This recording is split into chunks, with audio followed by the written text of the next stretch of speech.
vamos a llamar al escenario a un autor que seguramente conocen por otras obras y no la que presenta hoy. Vamos a traer a Lizardo. Lizardo, mucho gusto, ¿cómo estás? Bienvenido a Makemake en vivo. Hola Catalina, pues feliz de estar con ustedes. Les cuento a manera de infidencia que Lizardo aquí está con COVID, así que pónganse sus tapabocas, por favor, no vaya a ser, nos contagie. Lizardo no solo es escritor, sino también editor y animador e ilustrador. Y acá alguien te reconoce, Cristi Labarreda desde Perú. Un saludo a todos los peruanos que nos acompañan.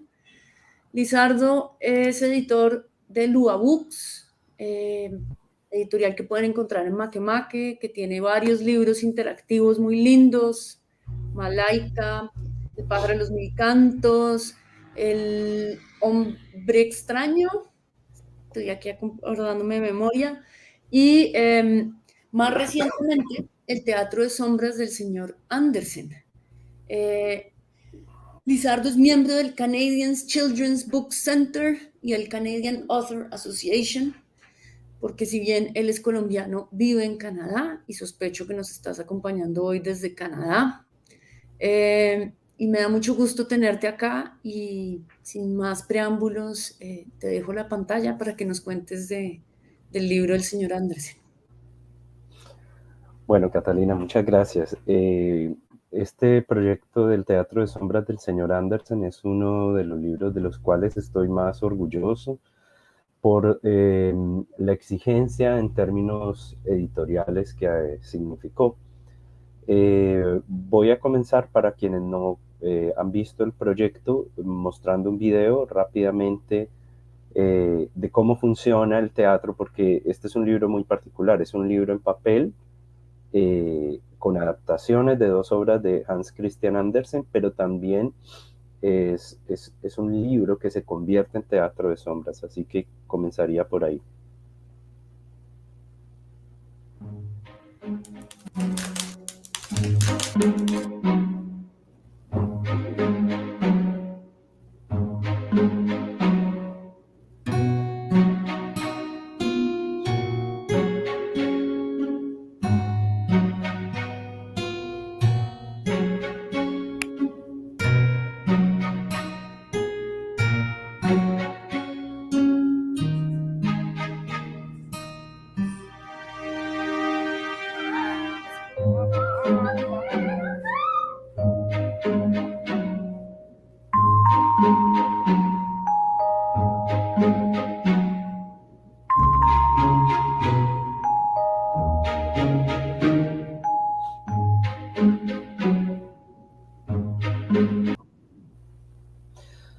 Bueno, este libro es muy particular porque, y creo que podríamos comenzar con la presentación de las diapositivas, porque se convierte en un teatro de sombras, así que no solamente contiene las adaptaciones, sino que también vamos a encontrar un libro que se convierte en un teatro de sombras diminuto, muy pequeñito.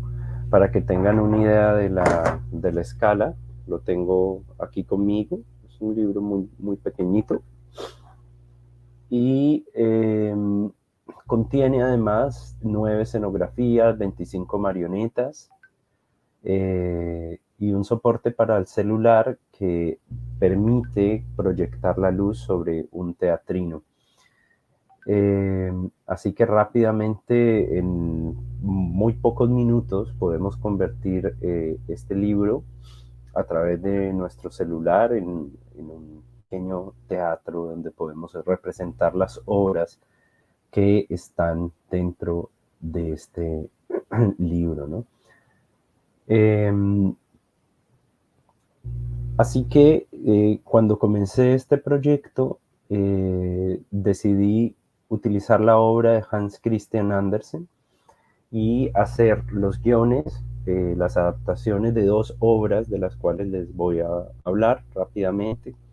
que es El nuevo traje del emperador y Pulgarcita. Así que yo buscaba que este libro fuera entonces un espacio de lectura, pero también fuera un espacio de juego, porque la literatura y el juego en la infancia son inseparables, están íntimamente relacionadas. Las historias, los cuentos, las canciones construyen los argumentos del juego infantil, y argumentos de calidad implican un juego de calidad también. Y juego de calidad implica procesos cognitivos de calidad, aprendizaje de calidad. El juego es la forma particular en que los niños aprenden. Y el juego, como la literatura, pues es por naturaleza conflictivo, es de naturaleza dialéctica. Se basa en reglas que determinan los límites y establecen pues una confrontación implícita o explícita. Así que la naturaleza del juego en la infancia, al ser conflictiva, y la literatura, al ser esencialmente conflictiva, permite o entrega a los niños los argumentos del juego. Así que mi gran esperanza con este libro, o anhelo, es que los niños jueguen un libro, ¿no? Bueno, eh, esto implicó también un desarrollo desde el punto de vista técnico de cómo convertir el papel, porque es un libro hecho enteramente en papel, de cómo convertirlo en un pequeño teatro. Así que eh, esto que estamos viendo en la pantalla son los primeros prototipos de cartón. Al comienzo era un teatro muy grande, bastante aparatoso, eh, y poco a poco se fue simplificando. Eh, Podemos ver el video, María Paula, por favor.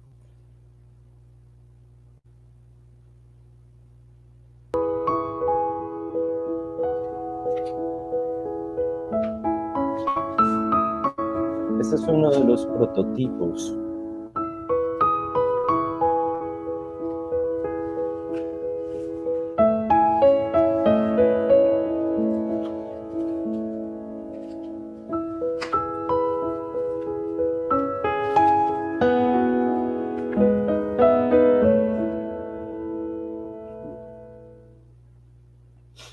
Ese es uno de los primeros prototipos. Eh, y después el libro poco a poco fue evolucionando hacia un concepto mucho más compacto, donde el teatro quedaría dentro del libro y donde sería completamente portátil. Este es uno de los prototipos más cercanos a lo que ya hay. Este es el primer prototipo completo donde ya teníamos el soporte para el celular, el teatrino. Claramente la carátula era diferente, teníamos las escenografías y ya teníamos algunos diseños de personajes. También es muy lindo que los personajes, como el de Pulgarcita, lo hice con fotografías de mi hija. Ahí está Lua, que sirvió de modelo para Pulgarcita.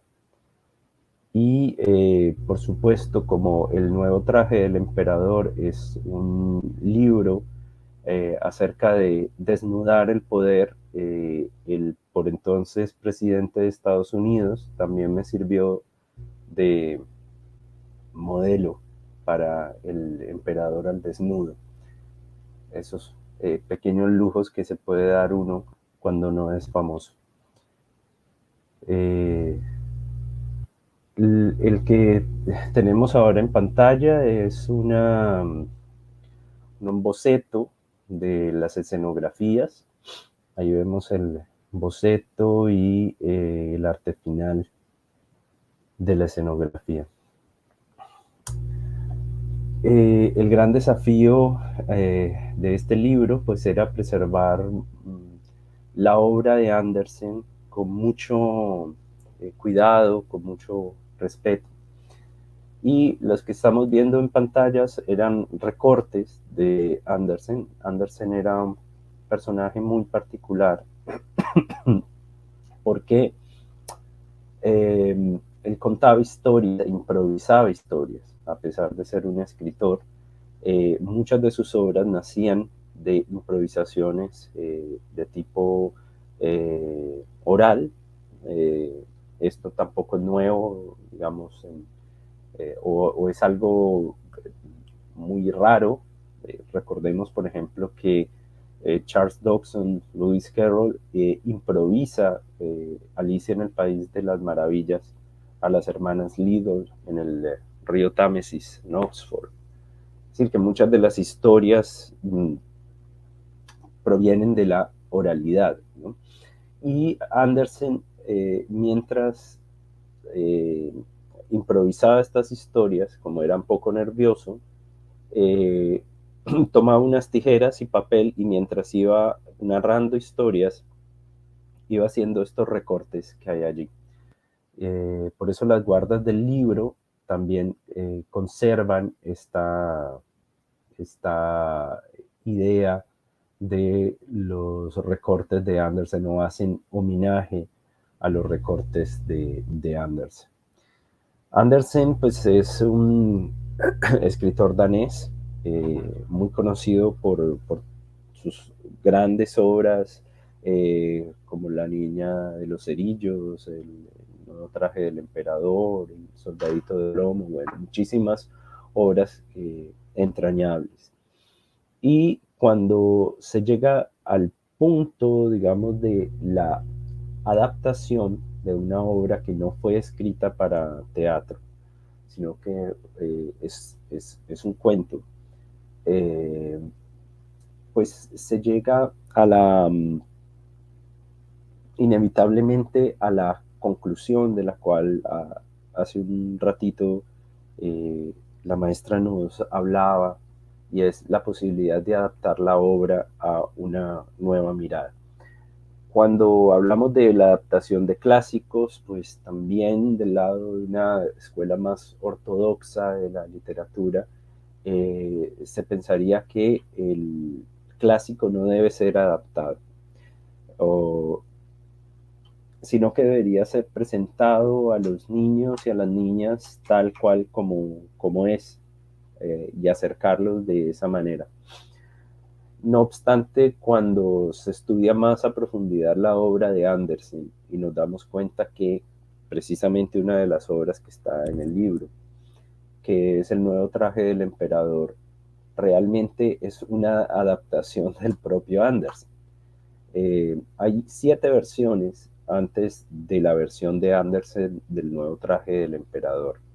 Eh, nace originalmente en Sri Lanka, se pasa a, a la India, de la India pasa a Turquía y de alguna manera llega a España.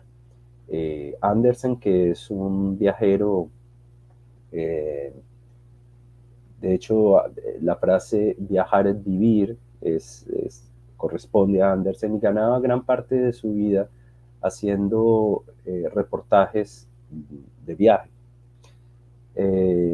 Parece ser que en España conoce esta obra del Nuevo Traje del Emperador con ciertas variaciones. Entonces en la versión original no era un vestido, sino que era un turbante.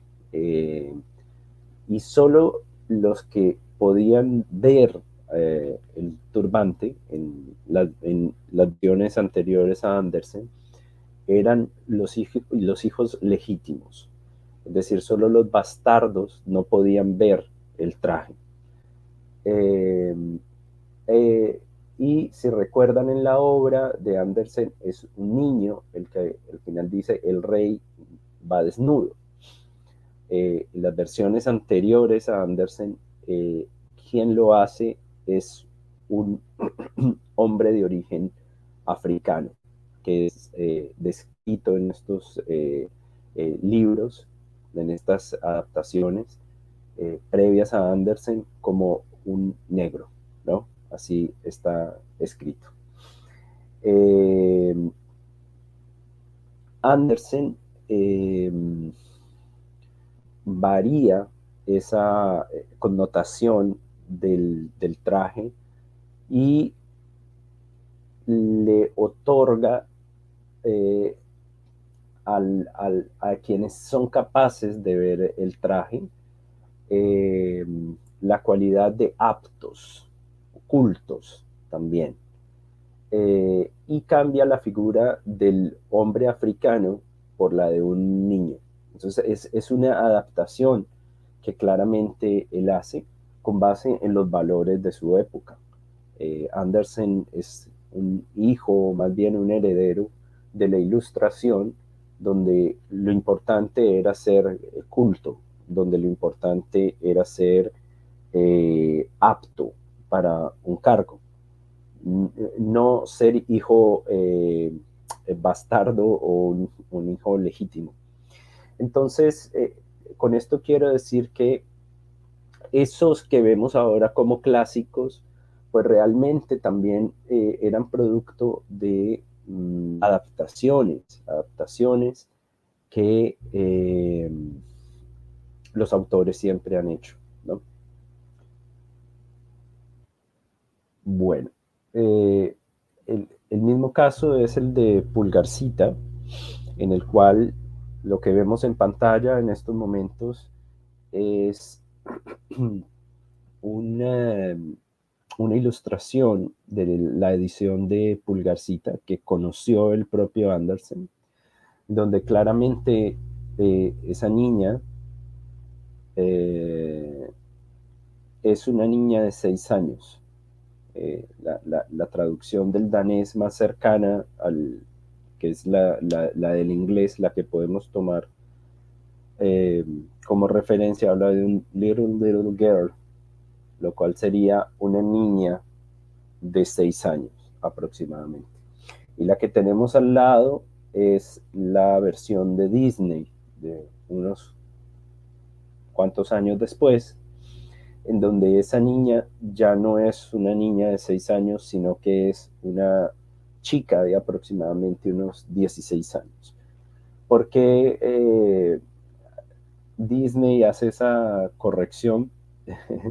Pues porque era muy extraño o inconveniente, digamos, desde la época en la cual se produce esta película, eh, proponer que una niña de 6 años se casara con el rey de las flores, ¿no?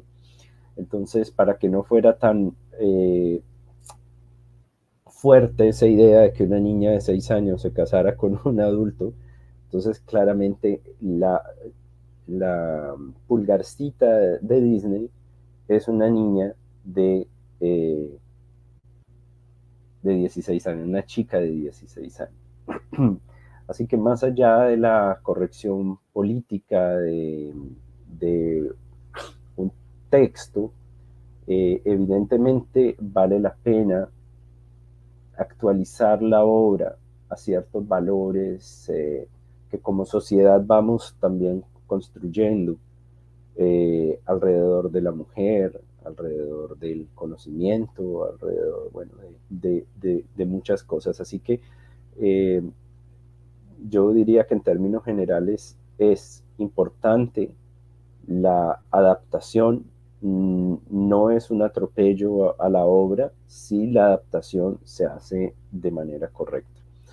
Ahora quisiera centrarme en la parte de la adaptación, pero no sé si me estoy pasando del tiempo, que me habían dicho 15 minutos.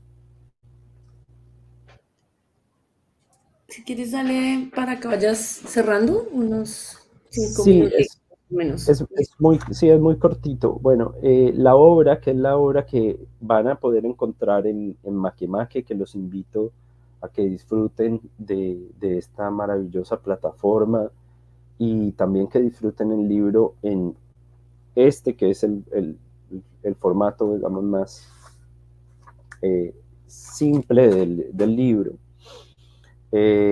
pues es una adaptación, ¿no? Es una serie de adaptaciones que, como ven, están muy bien acotadas, tienen símbolos gráficos que le permiten a los chicos rápidamente ubicarse en el texto.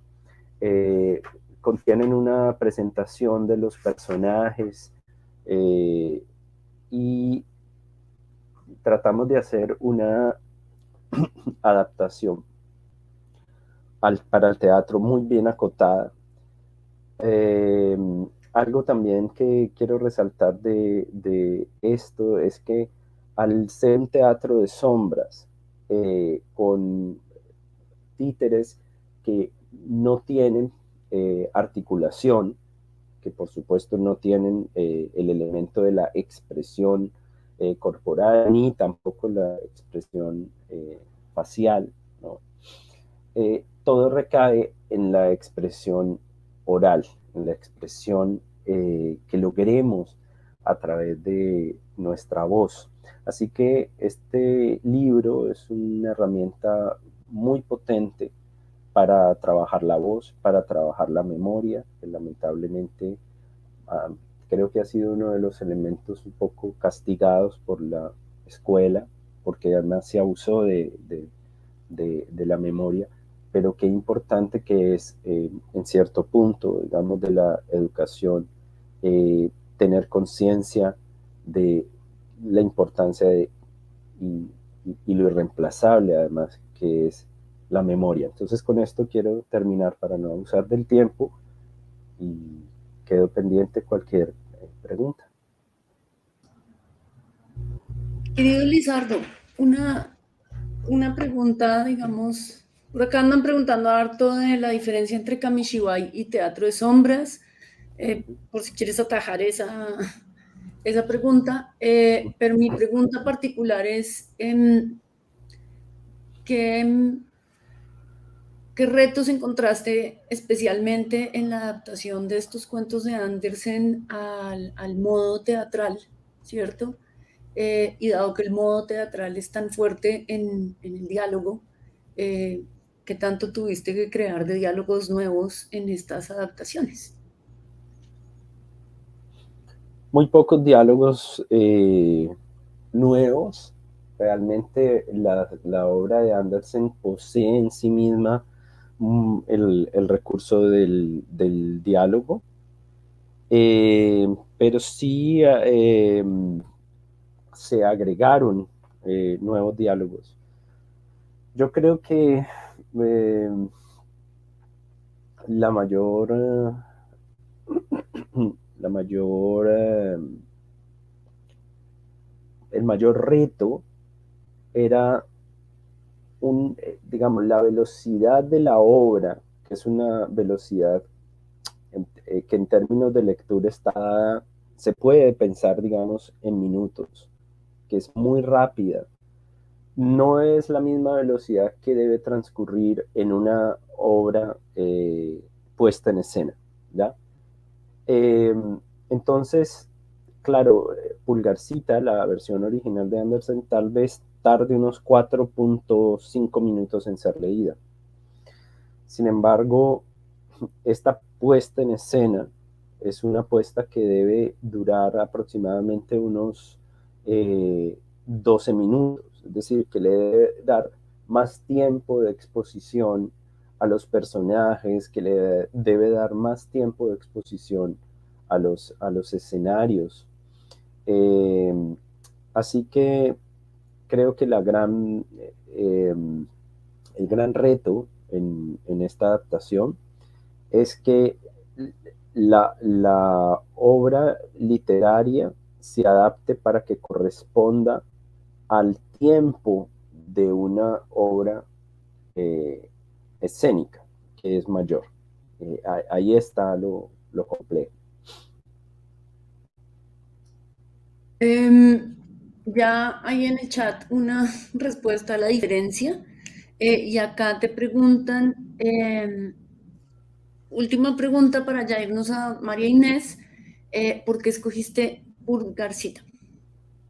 ¿Cómo lo miró para este tiempo? A mí me gusta Andersen, lo cuento en los colegios y me interesa saber. Bueno, a mí me encantó Pulgarcita porque habla de la niña, habla de la mujer y habla de esa niña que nace de un tulipán y en el caso de mi adaptación es una niña que siempre está buscando jugar, pero el mundo adulto no entiende para qué sirve el juego. A ella solo la quieren cazar, la quieren utilizar.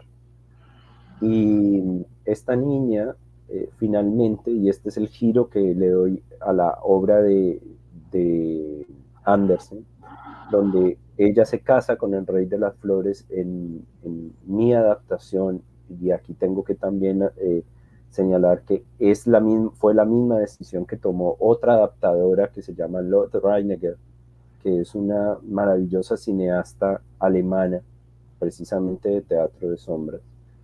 El giro que le damos al final es que ella no se casa, ella encuentra a unos niños como ella y en el caso mío decide quedarse con ellos a jugar, que es el mundo, digamos, que merecen los niños, ¿no? Mundo del juego, que es un mundo tan incomprendido por los adultos. Querido Lizardo, quiero agradecerte mucho por haber compartido este escenario con nosotros y haber hecho el esfuerzo de, de hacer la presentación a través de la enfermedad. Te deseo que te mejores. Si quieres seguir en el chat, acá estaremos y si no, lo puedes ver luego. Muchas gracias a quienes participaron con sus comentarios y sus preguntas. Y nos preparamos entonces para el plato final de nuestro evento. Chao, Lizardo. Adiós, un abrazo para todas y todos.